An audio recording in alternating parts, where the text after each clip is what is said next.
এখন আপনারা পোর্ট দিবেন, করিডোর দিবেন, এগুলো তো আপনাদের দায়িত্ব না, এটা একটা নির্বাচিত সরকারের দায়িত্ব।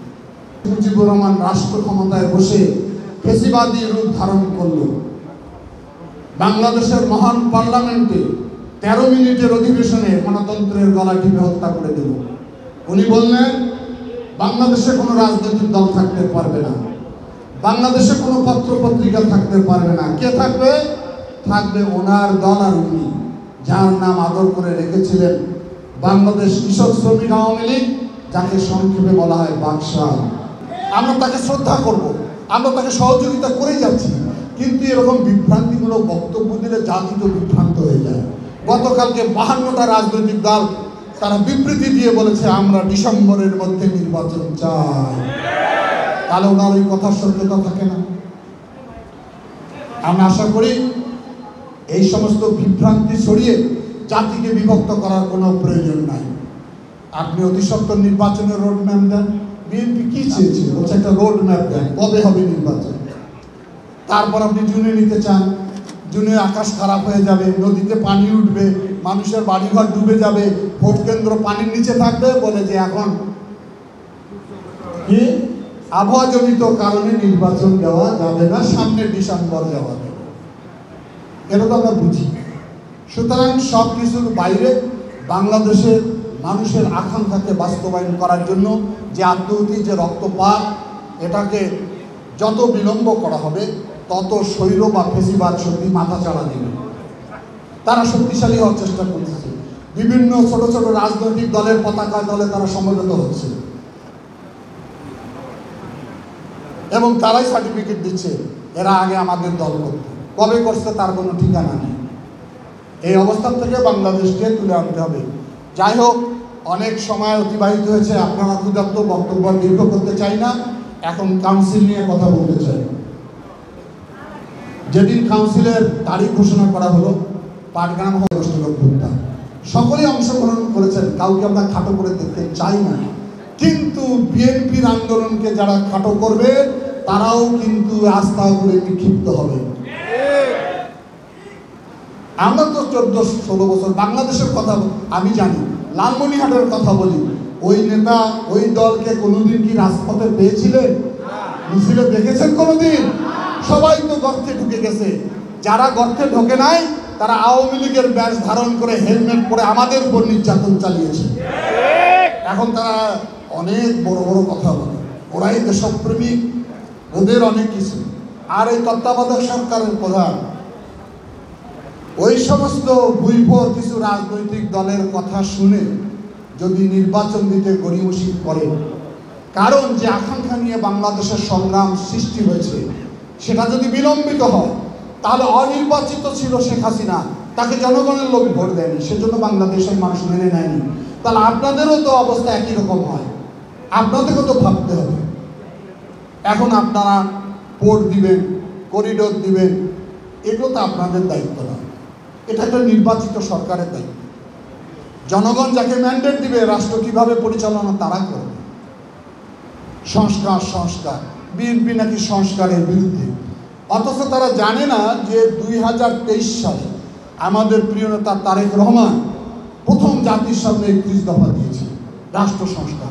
তখন একটা ফেসিবাদী সরকার ছিল রাষ্ট্রে।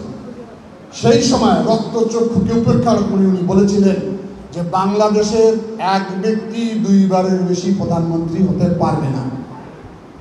কত বড় গণতান্ত্রিক হলে কথা বলতে পারে। উনি বলেছেন দ্বিকক্ষ বিশিষ্ট পার্লামেন্ট করব আমরা। কারা দ্বিকক্ষে থাকবে? উচ্চ কক্ষে থাকবে সাংবাদিক, বুদ্ধিজীবী, দেশপ্রেমিক, যারা নির্বাচনে অংশগ্রহণ করে না, জাতি গঠনে যাদের ভূমিকা থাকবে তাদেরকে আমরা উচ্চ কক্ষে বসাবো। রেনবো নেশন করব আমরা, সব জাতি গোষ্ঠীকে এক কাতারে আমরা আনবো। দুর্নীতি দমন যাতে সঠিকভাবে হয়, বিচার বিভাগ যাতে সঠিকভাবে চলে, সবগুলো ক্ষেত্রে উনি কমিশন গঠনের ঘোষণা দিয়েছেন। বাংলাদেশের কৃষি, স্বাস্থ্য, শিক্ষা কিভাবে চলবে সব কথা উনি বলেছেন। এখন নতুন সংস্কার পাঠিয়ে এসেছে। সংস্কার, জরুরি সংস্কার সম্পন্ন করেন জরুরি ভিত্তিতে। 9 মাস চলে গেছে, কিছুই করতে পারে নাই। একটা কি সংস্কার করতে পেরেছে? পারে নাই। নির্বাচন অবাধ নিরপেক্ষ করার জন্য যেগুলো সংস্কার করা দরকার সেগুলো সংস্কার করেন। উনি জাপানে গিয়ে বললেন যে বাংলাদেশের একটি রাজনৈতিক দল শুধু নির্বাচন চায়। কত বড় একটা হাস্যকর কথা! ওই রকম একটি আন্তর্জাতিক খ্যাতি সম্পন্ন সম্মানী ব্যক্তি, আমরা তাকে সম্মান করি, তাকে আমরা রাষ্ট্র করছি। সরকারের দায়িত্ব ছিল একটি নির্বাচনী পরিবেশ সৃষ্টি করে দেওয়া, সেটা না করে ভিন্ন ভিন্ন খাত তৈরি করা হচ্ছে এবং নতুন নতুন ইস্যু সৃষ্টি করা হচ্ছে। এর ফলে হচ্ছে কি জনগণের মধ্যে নানান বিভ্রান্তি সৃষ্টি হচ্ছে। এখন অনেকেই সবক দেয়, অনেকে আমাদের উপদেশ দেয়। বিএনপির মতো সংগঠন 16টি বছর একদিনও আপোষ করেনি। একটি দলের 4টা না 5টা নেতাকে ধরেছিল পুলিশ ডিবি, ওখানেই মুসলিকা লিখে দিছে আন্দোলন প্রত্যাহার করা হলো। জানেন না আপনারা? 3 দিনের রিমাইন্ডে নাই। আর আমাদের নেতাকর্মীর বছরের পর বছর রিমাইন্ডে থাকার পর আন্দোলন কি প্রত্যাহার করেছে বিএনপি কোনোদিন? একদিনে আন্দোলন প্রত্যাহার। তারপর আমার নেতা তারেক রহমান যখন জনগণকে ডাক দিল, তারপর না শুরু গুণ, তারপরে এই জায়গায় আমরা আনতে পেরেছি। আমাদের অনেক সাথী আমাদের মাঝ থেকে হারিয়ে গেছে, গণতন্ত্রের জন্য আত্মহত্যা দিয়েছে, অনেকে পঙ্গুত্ব বরণ করেছে, অনেকে গুম হয়েছে, তার হদিস এখন আমরা জানি না। আমার প্রিয় নেত্রী বেগম খালেদা জিয়া 6 বছর জেল খেটেছে।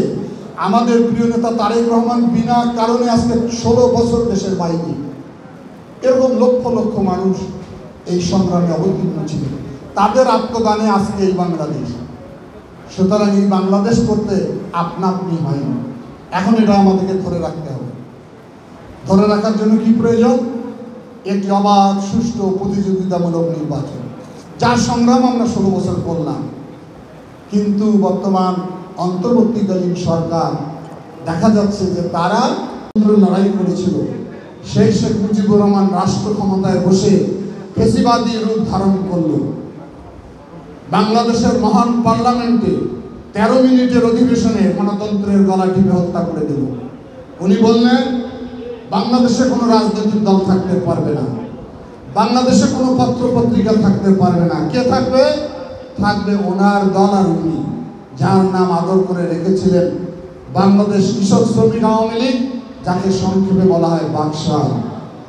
অর্থাৎ বাকশালের মধ্য দিয়ে বাংলাদেশের গণতান্ত্রিক মানুষের মুক্তির যে আকাঙ্ক্ষা ছিল সেটাকে তারা ধ্বংস করে দিল।